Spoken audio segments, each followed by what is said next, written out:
Bonjour à tous, bienvenue sur le podcast de Gatemery et je suis Anne Gersar, sa fondatrice. L'intention de ce podcast est de challenger notre définition de la réussite. Parce qu'au fond, qu'est-ce que réussir ? À quel moment on peut se dire que l'on a réussi notre vie ? Chaque lundi, j'invite des entrepreneurs, des salariés, des artistes ou encore des sportifs. Et leur point commun, c'est qu'ils semblent avoir trouvé leur vocation.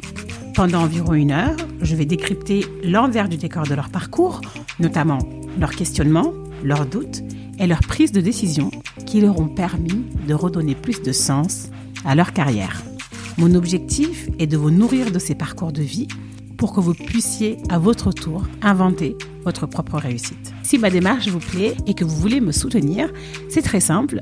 Mettez-moi une note 5 étoiles et un avis sur Apple Podcast ou bien partagez le podcast à vos amis sur les réseaux sociaux. Bref, chaque geste compte et ça me donnera un gros coup de boost. Allez hop, je laisse place à l'épisode de la semaine. Pour ce nouvel épisode, j'ai le plaisir de recevoir Isaac Nyamba, directeur de la Poste en Côte d'Ivoire. J'ai rencontré Isaac lors d'une formation à Abidjan il y a près de 3 ans et sa personnalité singulière et sa fameuse punchline « Quand on a la vision, Dieu donne la provision » m'avait beaucoup marqué. Isaac n'a pas eu un parcours classique. Il rate ses concours à 2 reprises quand il était étudiant et ses échecs successifs ont forgé en lui une rage de montrer que quelque chose de bon pouvait sortir de lui, comme il le dit. Il se spécialise dans son domaine privilégié, le commerce international, et enchaîne des postes de direction de la Côte d'Ivoire au Ghana, en passant par Dubaï. Je suis navrée, pendant l'épisode, Isaac a donné plein de références d'Abidjan, des quartiers d'Abidjan, etc. Et j'ai pas eu le réflexe de tout expliquer, mais vous allez pas vous y perdre, parce qu'avec Isaac, on a parlé de plein de sujets. On a parlé des Celtics, d'engagement, de la relation que l'on doit avoir avec son mentor, de la nécessité d'être culturellement ouvert et de plein d'autres sujets. J'ai beaucoup apprécié cet échange avec Isaac qui se livre sur les coulisses de ses différentes transitions professionnelles et vous allez voir, il y en a plein, avec beaucoup d'humour et de transparence. Mais je ne vous en dis pas plus et vous laisse découvrir ma conversation avec Isaac Nyamba. Bonjour Isaac. Bonjour. Je suis ravie de vous recevoir sur Gatemery. C'est moi qui vous remercie. Alors Isaac, on s'est rencontrés en Côte d'Ivoire et je me souviens de votre présentation, il y avait une phrase qui m'avait beaucoup marquée, c'était « Quand on a la vision, Dieu donne la provision ». C'est un peu votre tagline, on va dire. Est-ce que vous pouvez me dire d'où vous vient cette tagline et qu'est-ce qu'elle signifie pour vous ? Ça remonte de longtemps parce que j'ai quand même vécu avec échecs et succès, mais beaucoup plus d'échecs parce que déjà à l'école primaire, j'étais pas mal à l'école. Petite anecdote qui fait rigoler quand même, c'est que qu'en Côte d'Ivoire, le village dans lequel j'ai fait l'école primaire, tous les mois, il y avait le classement par classe au drapeau. Donc, j'étais tellement sûr d'être le premier de la classe que quand mon instituteur se positionnait, à peine il dit premier, je sors des rangs et il me dit retourne à ta place, qui t'a appelé? Et tout le monde rigole et il dit premier Isaac et donc je repars. Et donc ça m'a habité jusqu'en classe de CM2 où, contre toute attente, j'ai échoué 2 fois à l'entrée en 6e. Ça a été un gros choc déjà. Même en étant premier, qu'est-ce qui s'est passé ? Je sais pas expliquer. Mais ça, jusqu'à présent, j'ai gardé ça dans le coin de la tête comme quoi il faut rester certainement toujours concentré, mais il faut comprendre aussi que l'échec peut-être vient créer quelque chose d'encore plus fort. Donc, je suis parti en 6e et en 3e, j'ai échoué au BEPC. Mais là, c'était compréhensible. J'avais une histoire personnelle de famille, donc j'ai pas eu le BEPC et donc les parents ont réglé ça. Et en seconde, j'ai passé en candidature libre et je l'ai eu avec mention. Et donc, j'ai fait la seconde et jusqu'en terminale. Comment donc est venue cette tagline ? C'est beaucoup plus quand j'ai été étudiant. Alors ça, c'est une histoire extraordinaire aussi. Je suis arrivé en première année et puis très rapidement, j'ai été identifié comme un leader né. Et pourquoi d'après vous ? Parce que j'étais déjà un leader de groupe, on va dire chef de gang au lycée déjà, positivement, hein. Oui, bien sûr. Et donc, j'étais le président du bureau des étudiants. Et donc, j'étais pas mal non plus en une matière forte de ma spécialité qui était le commerce international. Donc j'avais de très bonnes moyennes parmi les meilleurs de l'école de commerce. Et puis à l'examen, contre toute attente, on m'appelle pour me dire Isaac, les résultats ont été publiés, tu n'es pas admis. J'ai dit c'est pas possible. Donc je me rends tout de suite là au lieu d'affichage des résultats et je me rends compte que je suis pas sur la liste des admis. Et là, quelle a été votre réaction? Déchirure, mais je sais pas je sais pas dire, c'est pas de la tête aux pieds, mais j'ai été découpé en 5000 morceaux, quoi.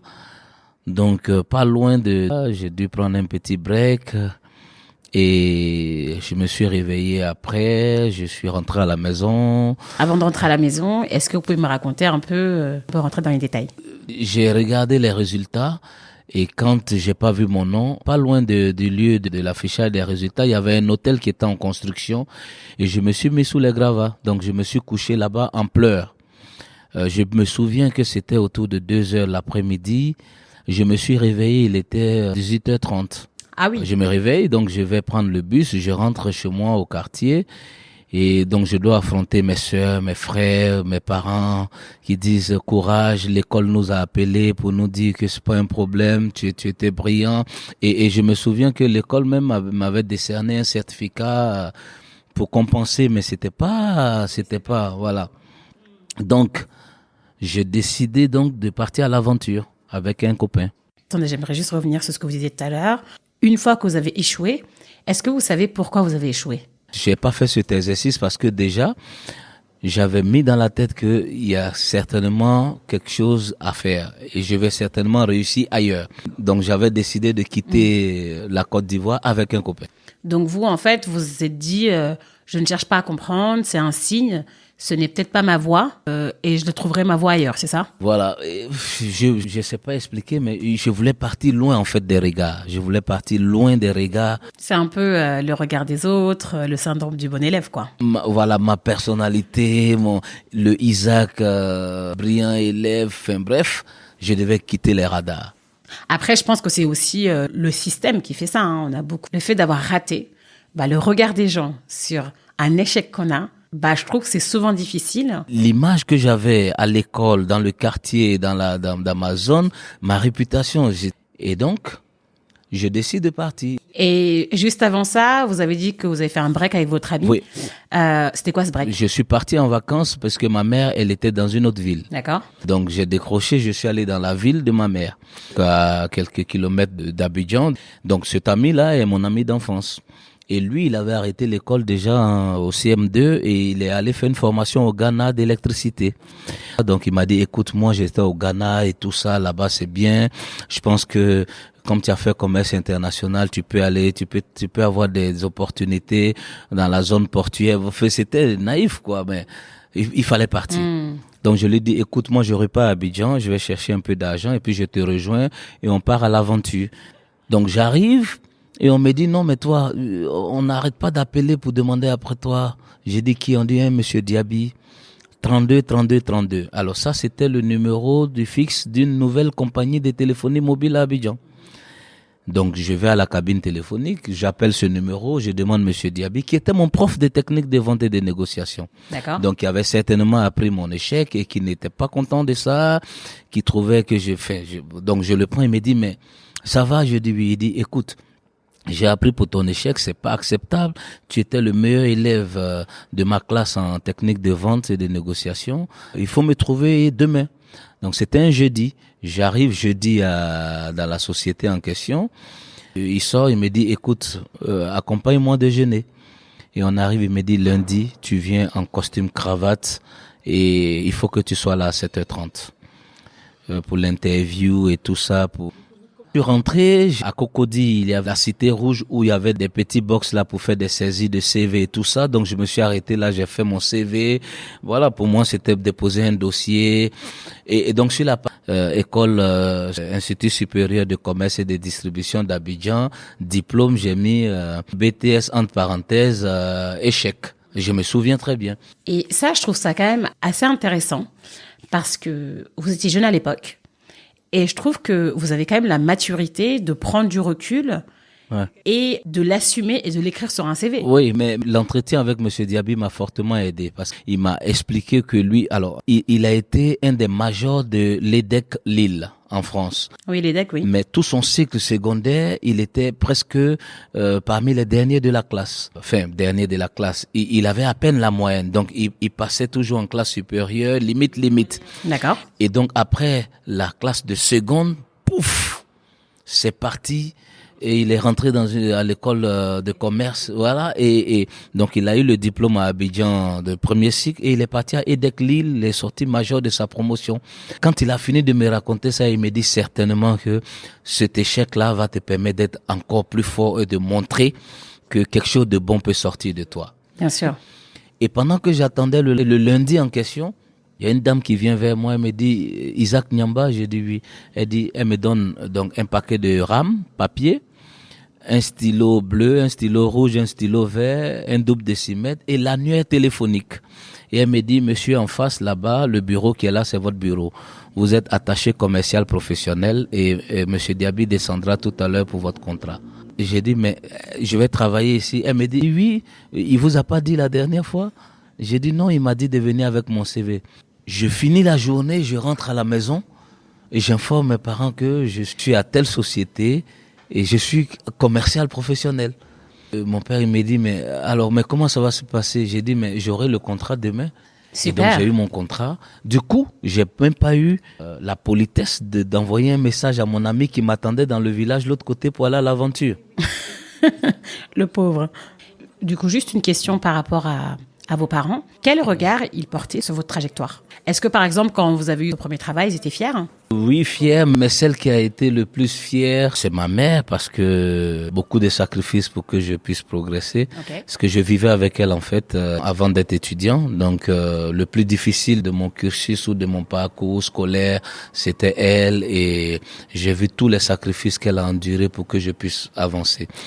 Du coup, elle était très contente, et on parle de 98. J'intègre une filiale de ce groupe-là qui fait de l'Internet.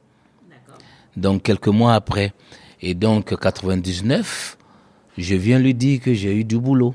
Mais cette fois-ci, avec un contrat, bon salaire, tout ça. Donc, j'ai dû l'informer un mardi et elle est décédée samedi. Oh. Elle est décédée samedi et donc, ce qui était à l'intérieur, la force de gagner, la force de montrer que quelque chose de bon peut sortir de moi, l'envie de rester toujours le top parce que elle m'avait connu comme premier des classes, dynamique, brillant. Je me suis dit, il faut que je démontre à maman que c'est moi qui suis. S'il y a 2 personnes, je dois être le premier. S'il y a 3, c'est moi. S'il y a une seule personne, c'est que c'est moi. Et voilà, donc c'était l'épisode difficile. Du coup, à ce moment-là, vous commenciez un nouveau travail, c'est ça? Oui, j'étais dans le même groupe. J'ai basculé dans la filiale Internet. Et puis, donc, dès qu'elle est décédée, j'ai été débauché par Côte d'Ivoire Télécom. D'accord. Donc, je suis parti chez Côte d'Ivoire Télécom.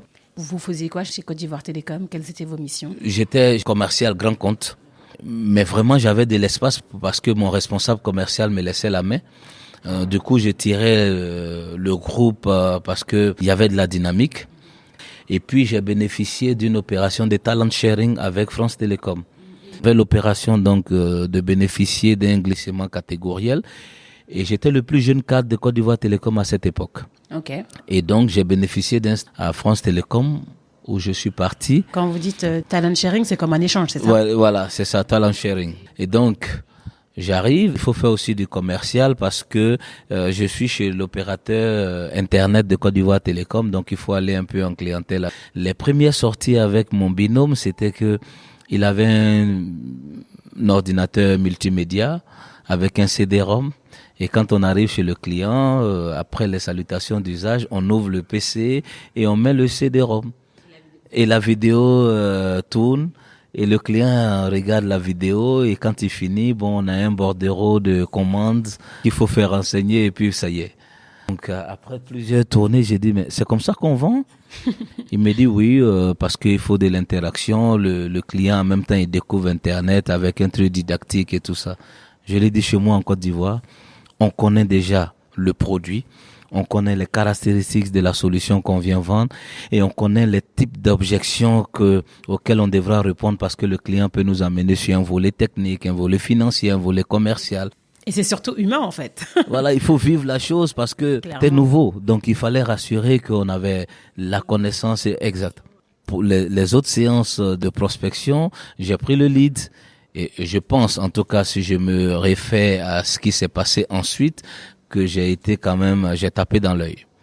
Et donc, à la même période, on me désigne pour intervenir sur les rencontres France Télécom. C'était à Porte de la Villette avec toutes les filiales de France Télécom réunies. Et on me demande de faire un speech. Il y avait près de 3000 participants et tout ça. Et je pense que là, ça s'est très bien passé. Donc là, vous avez 22, 23 ans. Ouais, c'est ça. Vous êtes un jeune Ivoirien qui arrive à Paris. Qui connaissait pas, donc qui était dépaysé les quelques premiers jours, qui avait pris ses marques. Et qui doit faire un pitch devant 3000 personnes. Exact, de France Télécom. Comment on se sent à ce moment-là? Non, il y a la trouille déjà, parce qu'il faut pas faire la fine bouche comme il y a bien des années sont passées. Et puis, je pense qu'à cette époque-là, dans la salle, il y avait une personnalité la plus importante du groupe qui s'appelait Monsieur Michel Bon. Et vous dites que vous avez la trouille, mais comment vous faites pour surmonter cette peur? Je pose cette question parce que on est beaucoup, dans nos fonctions à devoir prendre la parole, dans les associations à devoir prendre la parole, et je trouve que c'est pas un exercice facile. Et vous, comment vous faites pour surmonter cette peur? J'ai même pas le choix, donc je me rends compte que je dois intervenir et je me dis, il faut se jeter à l'eau. Donc la première chose, il faut que je m'encourage moi-même. Donc quand je prends la parole, je demande à tout le monde de prêter attention à celui qui va parler et je leur demande de sourire. Je me rappelle très bien. Et tout le monde a éclaté. Je dis, mais attends. Et donc ça a détendu la salle et j'ai commencé mon pitch et quand j'ai eu terminé, il est venu, j'ai fait une photo avec Monsieur Michel Bon, j'ai été très honoré de le saluer avec l'ensemble des directeurs.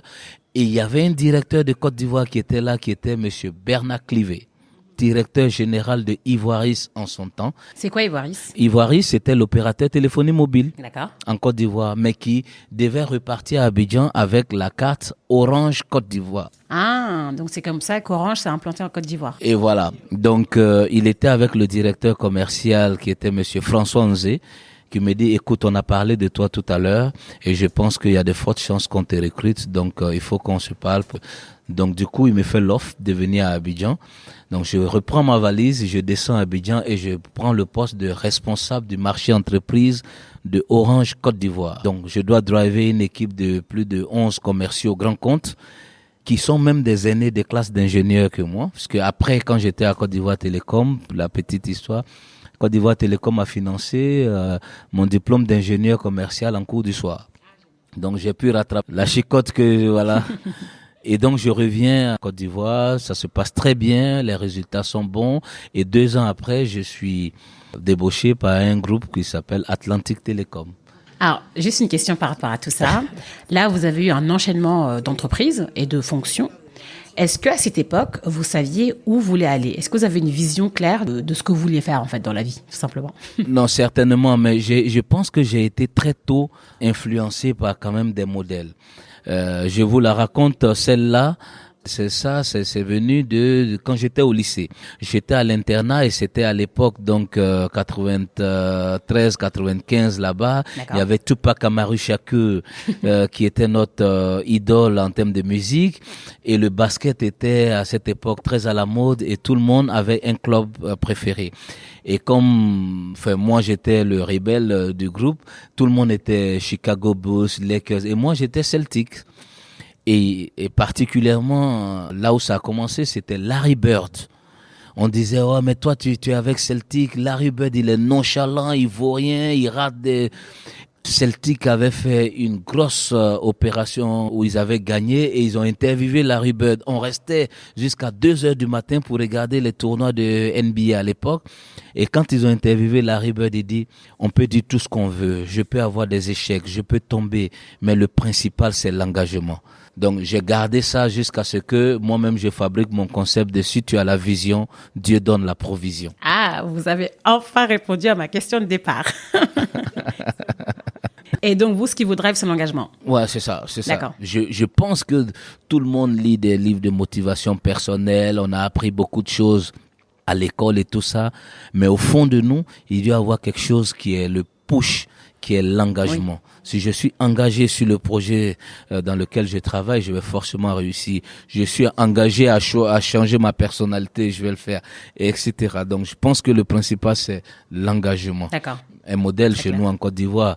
Didier Drogba, il n'a pas ramené la Coupe d'Afrique en Côte d'Ivoire, mais c'était un athlète engagé qui jouait pour le drapeau et qui a réussi à faire rêver les Ivoiriens parce qu'il y avait de ça en lui. L'engagement sur le terrain, partout. Voilà. Complètement. Et donc, une question que j'avais aussi, c'est tout au long de votre parcours, est-ce que vous avez eu des mentors ou des personnes qui m'ont inspiré? Oui, qui vous ont inspiré ou qui vous ont même guidé? Oui. Ouais, c'est ça, c'est vrai. Je pense que d'ailleurs même ça, c'est le problème des jeunes en Afrique. Ils n'ont pas de modèle. Mais peut-être même en Europe aussi. Oui, en Europe, c'est pareil. C'est une des raisons pour lesquelles je vous fais ce podcast d'ailleurs. C'est d'avoir des modèles, en tout cas s'inspirer de mentors virtuels. Moi, j'ai eu c'était celui qui m'a recruté pour professeur de technique de vente. Bon, après, ça s'est brouillé parce que j'ai démissionné de la société, donc ça s'est mal passé. Ah, racontez-moi. Et donc, j'étais commercial. Il avait toujours, donc, lui, la partie Internet et téléphonie mobile, Diaby. D'accord. Et il y avait le salon des technologies à Abidjan. Le chef de l'État est passé sur les stands et c'est là que un monsieur s'approche de moi qui me dit bonjour, je suis Philippe Leroy, directeur chez Côte d'Ivoire Télécom, je viens d'arriver pour le projet Internet. Donc, est-ce que je peux vous voir lundi? Donc, j'ai dit avec plaisir. Donc, pour moi, projet Internet, ça veut dire il veut des abonnements Internet et tout ça. Donc, je prends mes fiches et tout. Je me suis préparé dans le sens de, je vais en vente. J'ai mes fiches avec les différents types d'abonnements. Et donc, je me prépare, j'arrive. Et il me dit, ça va, vous allez bien, comment ça se passe chez Globe Access Internet? Je dis bien, tout ça. Donc, je dépose mes fiches sur la table. Il me dit, oui, j'ai écouté votre DG la dernière fois et que votre profil m'intéresse. Alors, je n'avais aucune expérience de comment on démissionne, comment on change de boulot et tout ça. Donc, je lui dis, oui, mais qu'est-ce qu'il faut faire? Il me dit, non, si vous voulez travailler chez moi, moi, je vous recrute dès demain. Donc, je lui dis, bon, mais est-ce que je peux réfléchir et revenir demain? Donc, je sors de là et je vais voir un grand frère qui est Serge Glaou à Trècheville. Et donc, j'arrive, je lui dis, mais écoute, je suis chez Globe Access, ça va bien et tout ça, mais il y a Côte d'Ivoire Télécom qui me fait une offre. Il me dit, ah bon? Il veut te recruter quand? Il dit, si je suis OK demain, il me recrute. Il dit, bon. Donc, il a décollé un post-it sur son bureau, mais je me rappelle très bien, jaune. Il a mis un premier tiret, salaire, il faut lui demander X montant.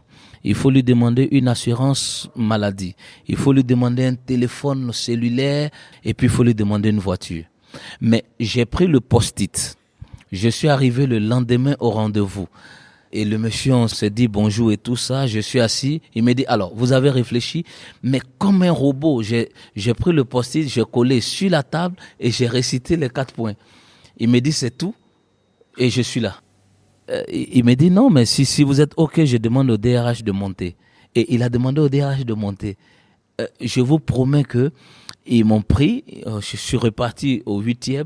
Et ce DRH, mais impressionnant, c'est lui qui a travaillé il y a 2 ans sur mon plan de restructuration à la Poste, sur les effectifs, puisqu'il a monté un cabinet maintenant après sa retraite et tout ça. D'accord. Mais il fallait maintenant dire à mon mentor, M. Diaby, que je veux quitter. Donc, je suis arrivé, je lui dis, je veux vous voir. Il me dit oui, qu'est-ce qu'il y a? J'ai dit, mon père vient de m'inscrire dans une université aux États-Unis et il faut que je parte. Il me dit non, pas question, il faut qu'on parte voir madame le DG. Donc, on monte chez le DG et puis elle me dit, Isaac, qu'est-ce qu'on me raconte là? Tu vas partir aux États-Unis, mais qu'est-ce que tu vas aller faire là-bas? Un brillant commercial comme toi, tu n'as pas besoin d'aller. Je lui dis, mais papa insiste, tout ça. Elle dit, donne-moi le numéro de téléphone de ton père. Donne-moi le fixe, je vais l'appeler ce soir.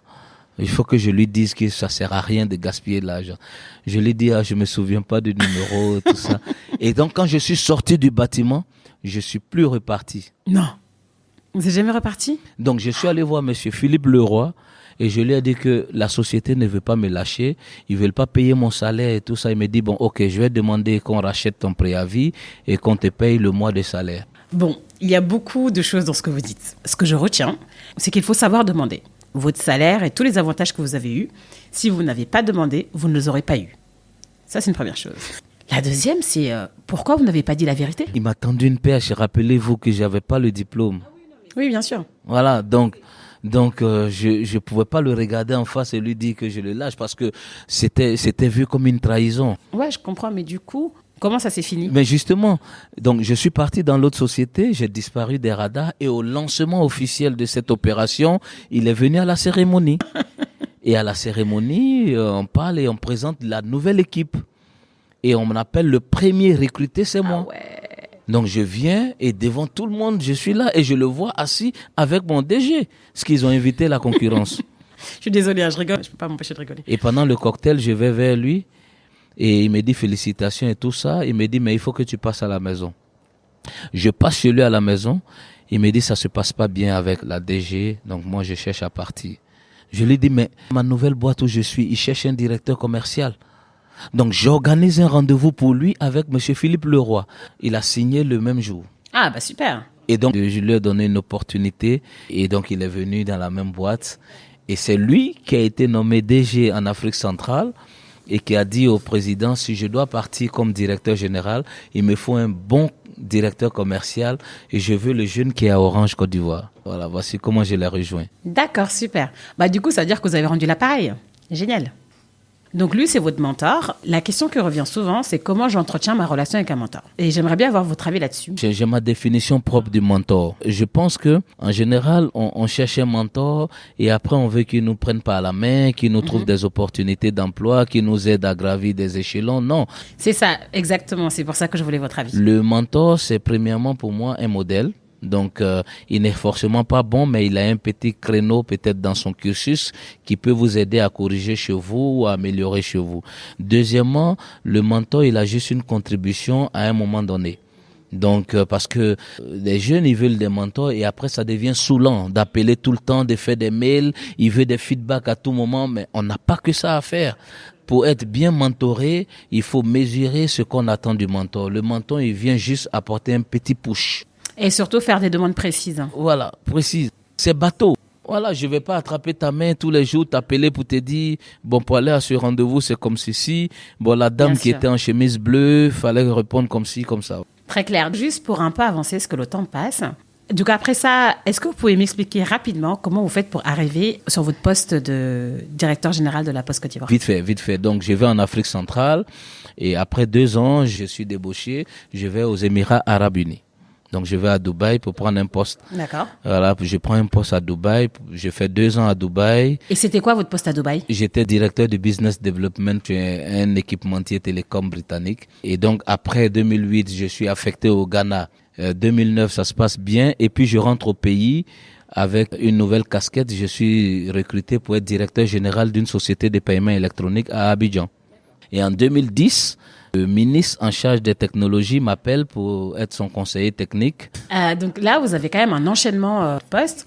Est-ce que vous pouvez me partager 3 enseignements clés que vous avez tirés de ces expériences et qui vous aident aujourd'hui dans votre fonction de directeur général de la Poste Côte d'Ivoire? Le premier, c'est que au commencement, c'est dans la tête. J'ai mis dans ma tête que je suis un patron. J'ai mis dans ma tête que je suis un vendeur né. J'ai mis dans ma tête que j'ai réussi tout. D'accord. Et donc ça, je pense que c'est un premier élément. Deuxième élément, je pense que c'est connu de tous. Rien n'est impossible à celui qui croit. Et puis, troisième élément, c'est que on pêche beaucoup parce qu'on n'est pas cultivé. Je pense fortement qu'on n'a plus besoin des gens techniquement brillants. On a besoin des gens qui sont culturellement forts parce que le commercial ou le manager, au-delà de la technique, doit avoir un esprit open pour prendre des décisions, pour attaquer des problèmes bien précis. Bien sûr. Non, mais c'est très vrai ce que vous dites. Hein. C'est vrai qu'avoir les codes culturels quand on travaille dans des pays étrangers, ce n'est pas évident pour tout le monde. Et c'est important. Très, très important. Exactement. Après, c'est toute la culture qui vous permet de... Absolument. Toute la cosmétique autour, il y a besoin d'avoir de la culture. Un avantage, c'est que comme j'ai travaillé dans plusieurs pays et dans plusieurs organisations, donc ça m'a donné d'avoir une culture diversifiée du monde de l'entreprise. Bien sûr. Et puis d'avoir fonctionné sous plusieurs patrons, dans plusieurs styles de management. Donc voilà, j'essaie de naviguer d'un style à un autre. Super.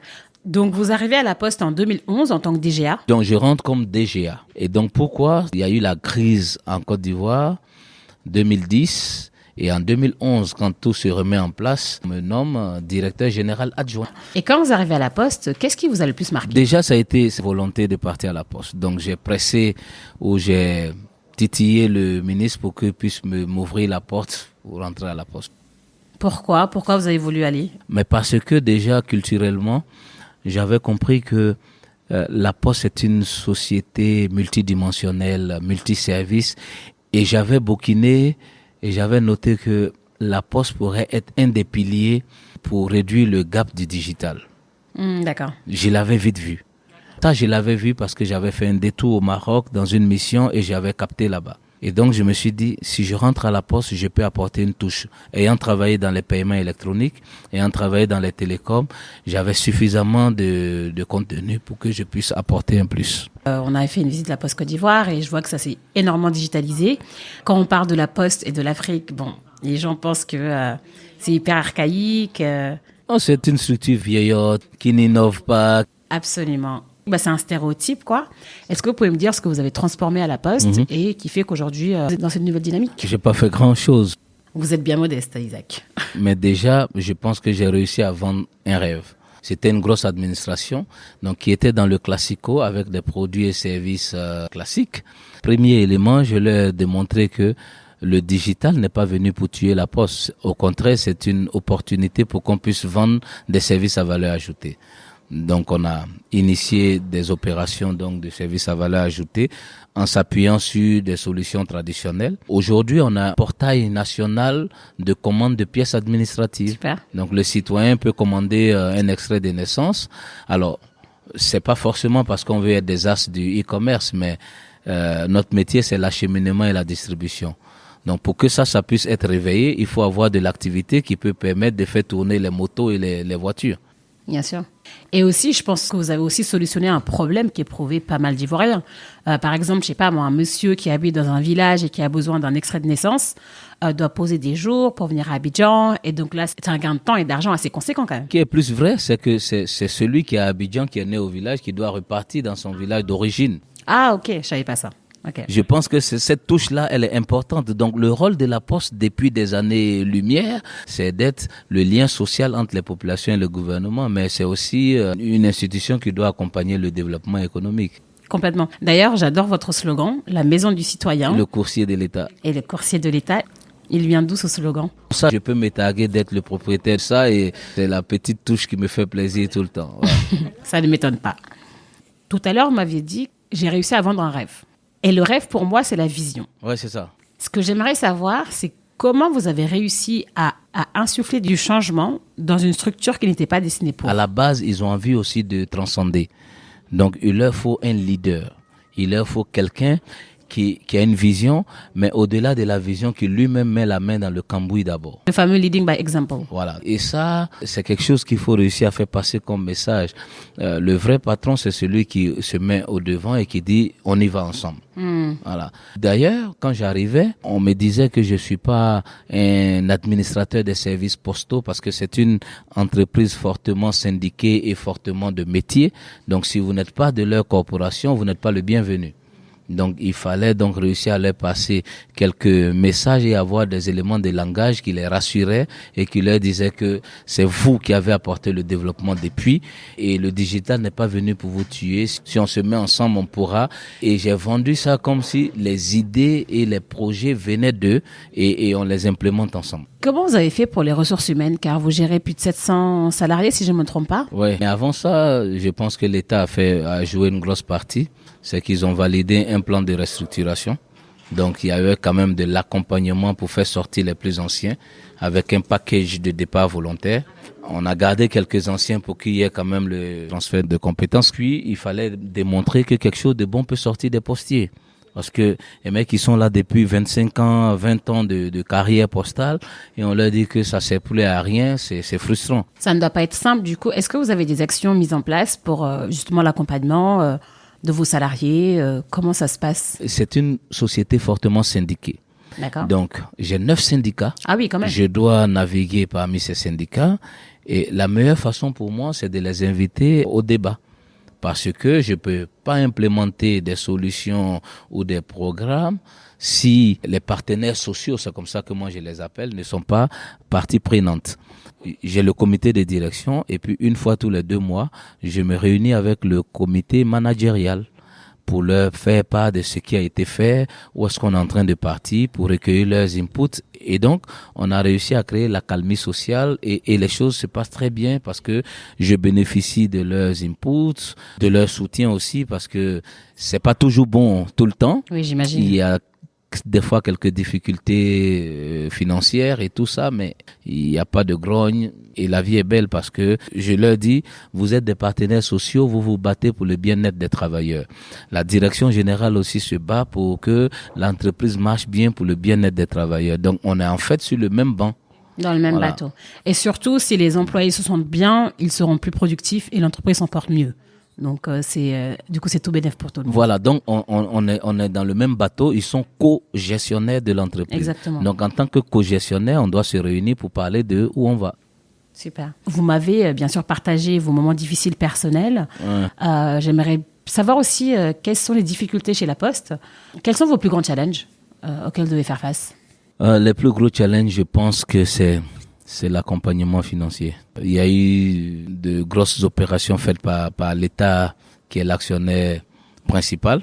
Et puis, il y a la capacité aussi à aller mobiliser des ressources quand on sait que il y a besoin d'avoir le OK de l'État encore pour aller sur le marché. Donc, des fois, on est visité par des fonds qui disent on peut faire ça, des projets sont intéressants, mais il faut aller faire valider. Donc, ce travail d'évangélisation du politique à s'embarquer, à suivre, qui est en même temps prudent, qui dit mais est-ce que on peut l'autoriser à faire ci, ça, donc. Ouais, mais du coup, en fait, c'est pas loin d'une structure d'une grosse boîte classique où les prises de décision sont hyper hiérarchisées. C'est pas évident et des fois, ça crée des frustrations. On a envie de jeter l'éponge. Ah oui? Des fois. Ben oui. Et les moments où vous avez envie de jeter l'éponge, justement, qu'est-ce qui vous fait tenir? Je n'ai pas ramené l'institution là où je voulais. Donc, si je pars, ça va être un échec. Et du coup, vous restez. Ouais. Là, je vais vous poser les questions usuelles du podcast que j'appelle le tamis de Gatéméry. Alors, je pense qu'il n'y a pas de journée type d'Isaac. Mais est-ce que vous pouvez me raconter une journée type? Derrière cette question, ce que je veux savoir, c'est comment vous trouvez votre équilibre vie professionnelle, vie personnelle. Est-ce que vous avez des routines? Sauf cas de fatigue, je dors difficilement avant 1h30, 2h. Je me réveille autour de 5h, 5h30. OK. Bon, après, j'ai une philosophie qui est propre à moi. Je pense que le sommeil est une illusion. Ah bon? Comment ça? Ouais, parce que moi, je peux dormir 2 heures et me réveiller bien requinqué pendant que un copain me dit il a dormi 6 heures mais il est épuisé. Mais donc vous vous réveillez et vous dites je ne suis pas fatigué. C'est dans ma tête. C'est dans ma tête. Parce que ce matin, je me suis réveillé, j'écoute un peu des infos, je mets une des musiques que j'aime bien. Donc, je dois commencer d'un bon pied. Parce que déjà, pour rigoler un peu, Isaac, ça signifie en araméen sourire. Ah, super. Qui apporte des sourires, qui apporte de la joie. Donc, je dois me réveiller en bonne ambiance. Et donc, si ça commence pas bien comme ça va se gâter devant. Ouais, comme dit l'expression, se lever du bon pied, quoi. Alors, c'est vrai qu'on parle de digital, mais moi aussi, j'ai un petit calepin en poche, avec mon stylo, je fais ma to-do list. Ah, je m'attendais à ce que vous me partagiez des outils pour gagner du temps au travail, etc. Mais en fait, non. Je peux vous dire que dans mon téléphone, j'ai plus de 10 applications de to-do list, mais je les utilise pas toutes. Donc, je note sur un papier et puis après, je flash avec mon téléphone. Voilà, je l'ai partout et puis voilà, j'élimine au fur et à mesure. Ah, vous le prenez en photo et comme ça, vous l'avez partout. Ok. Est-ce que vous pouvez me partager un livre qui vous a marqué? Oui, que j'ai lu plus de 6 fois, c'est le livre de Anthony Robbins. Lequel? Awaken the Giant Within. Trop drôle, je suis en train de l'écouter sur Audible. Ah ouais? Ouais. Anthony Robbins, c'est un gourou de développement personnel américain et je vous partagerai toutes les références du livre dont on parle Isaac en fin d'épisode. Isaac, quel est le meilleur conseil qu'on vous ait donné? Le meilleur conseil? Non, ça c'est de ma mère et je veux le citer partout. Elle m'a dit, il faut que tu démontres que j'étais bien éduqué. Je pense que des fois on se prive un peu parce qu'on veut être élégant. Chez nous en Afrique, être bien éduqué, ça englobe pas mal de choses. Oui, ce que j'allais dire, on peut l'interpréter de différentes façons. Voilà. Donc courtois, poli, respectueux, qui respecte sa parole, qui est intègre. Pour parler dans la langue de ma mère, qui est du Burkina Faso précisément, le mogoya, c'est un malinké. Il n'a pas de synonyme en français parce que c'est une liste de près de 1000 mots. Ouais. Humble, poli, respectueux, etc. Voilà. Donc, ça m'accompagne tous les jours. Et donc, chaque fois que je pose un acte, je dis, est-ce que je me suis assuré que j'ai montré que je suis bien? Du coup, ça me fait penser à elle tout le temps. Parce qu'elle a quand même enduré pas mal de situation à cause de moi. Ouais. En tout cas, vous lui rendez un bel hommage. Pendant vos différentes transitions que vous avez eu beaucoup de transitions professionnelles, quelle a été votre plus grande peur et comment vous avez su la surmonter? Non, je pense que c'était lorsque j'ai été recruté pour rejoindre l'équipe de IMET aux Émirats. Mhm. J'étais pas vraiment fluent en anglais. Enfin, je le suis pas jusqu'à présent. Je devais donc m'expatrier à Dubaï, dans un pays arabe où on parle anglais pour travailler. Donc, les quelques débrouillardises pendant les interviews et tout ça, c'était bon, Oui. mais après, il fallait maintenant travailler en anglais. Donc, je suis arrivé comme si j'avais une boule dans le ventre. Et comment vous avez fait pour surmonter ça? Je l'ai réglé dans la tête parce que je pense que quand je suis arrivé là, donc j'ai été pris en charge par un de mes collègues, bon, qui devait me faire connaître un peu la ville, les quelques petits points de repère où je fais mon shopping, où je peux m'approvisionner pour mon appartement. Il était du Sri Lanka, lui, il parle anglais. Et puis il m'a dit, de toute façon, tu parles très bien anglais, jette-toi à l'eau et puis ça va rouler. Voilà, donc j'ai mis ça dans ma tête et je me suis jeté à l'eau. Je n'ai même pas vu passer jusqu'à 2 ans après, j'ai quitté la boîte. Donc, mais franchement, ça fait partie de l'épisode où j'ai eu peur. Parce que quand je rentre dans l'immeuble, la première personne qui vient vers moi, moi j'ai le cœur qui bat parce que on va pas parler français, on va parler anglais. Donc, ça a été, ça a été Du coup, la leçon que vous avez tirée de ça, c'était de se jeter à l'eau, en fait, tout simplement. Ouais, se jeter à l'eau, on peut y arriver si on a de la volonté. J'avais vraiment de la volonté de prouver que quelque chose de bon peut sortir d'un petit Africain parce que j'étais le premier Africain recruté là-bas. Mhm. Voilà, je suis le premier Africain recruté ici et j'ai fait mes preuves et j'ai réussi. Donc, après, si je peux partager avec des gens autour de moi, si vous êtes focus sur quelque chose, il faut vous jeter à l'eau. Forcément, vous allez gagner parce que tout est dans la tête. Tout est dans la Ouais, tête. tout à fait. Il y a une question que je pose souvent, c'est celle du sweet spot. Vous savez, c'est un endroit où on sent à sa place, on se sent bien.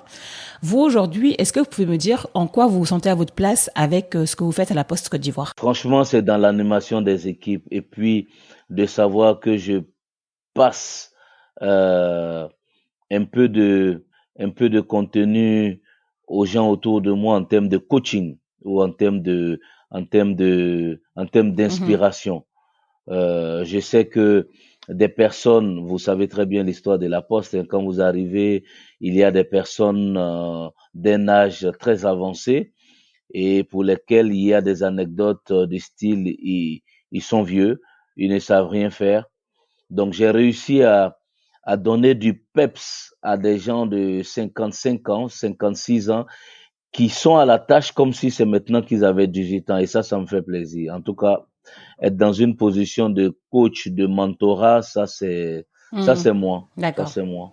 De redonner en fait un élan à ceux qui pensaient que leur carrière professionnelle était quasiment finie, quoi. Exactement.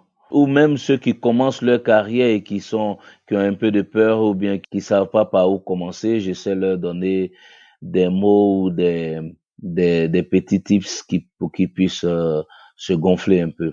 Quelle est la leçon que vous avez pris le plus de temps à apprendre? La patience, je Ouais. crois, hein. La patience. Non, mais parce que déjà avant de rentrer dans l'école de commerce, j'étais quand même un peu fougueux, je courais, j'avais voilà cette petite niaque là de faire du business, de bouger un peu. Mais après dans la vie, il m'a fallu faire l'exercice de rester calme, silencieux, patient pour que je puisse moi-même m'apercevoir de tout ce qui est autour de moi et quels sont les outils que je peux utiliser pour peut-être mettre en exergue mes talents. Voilà, ça a été quand même un exercice. Je l'ai toujours pas réussi parce que j'apprends toujours, mais en tout cas, la patience.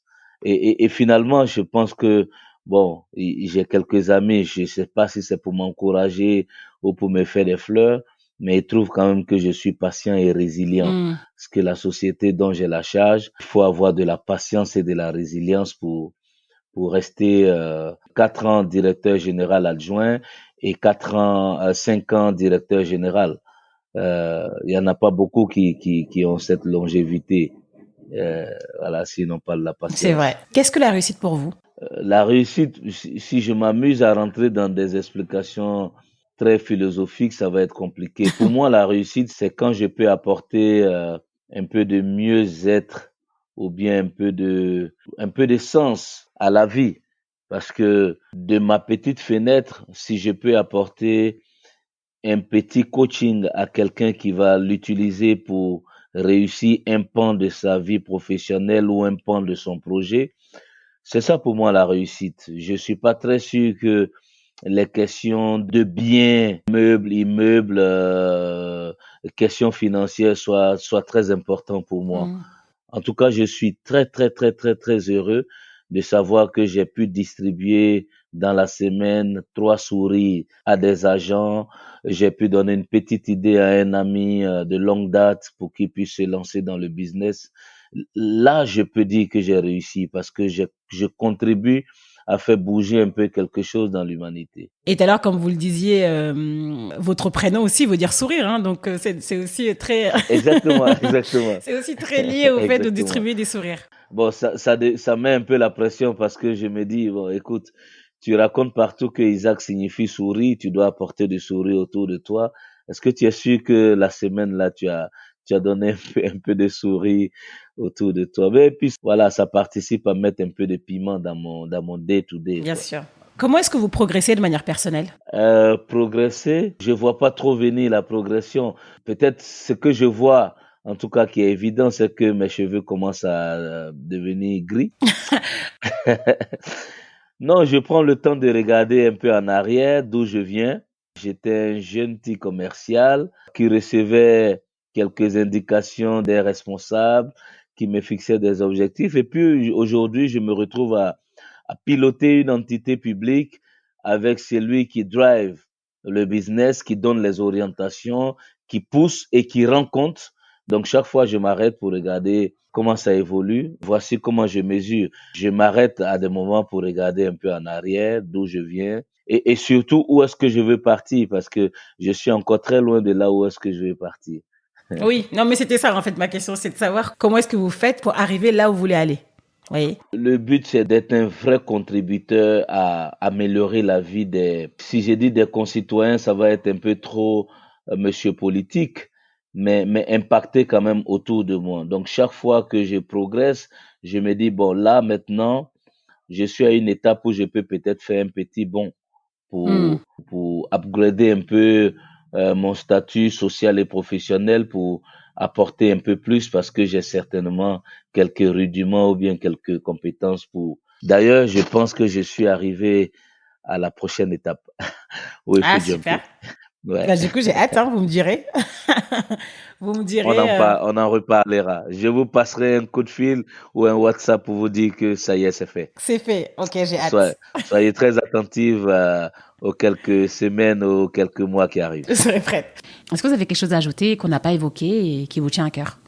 Les jeunes n'ont pas demandé qu'on s'occupe d'eux. Ils ont besoin qu'on leur donne la place parce que à l'intérieur d'eux repose aussi ce qu'on appelle l'engagement. Parce que quand les jeunes sont engagés, ils réussissent à soulever des montagnes. Ne dit-on pas que c'est la force vive de la nation?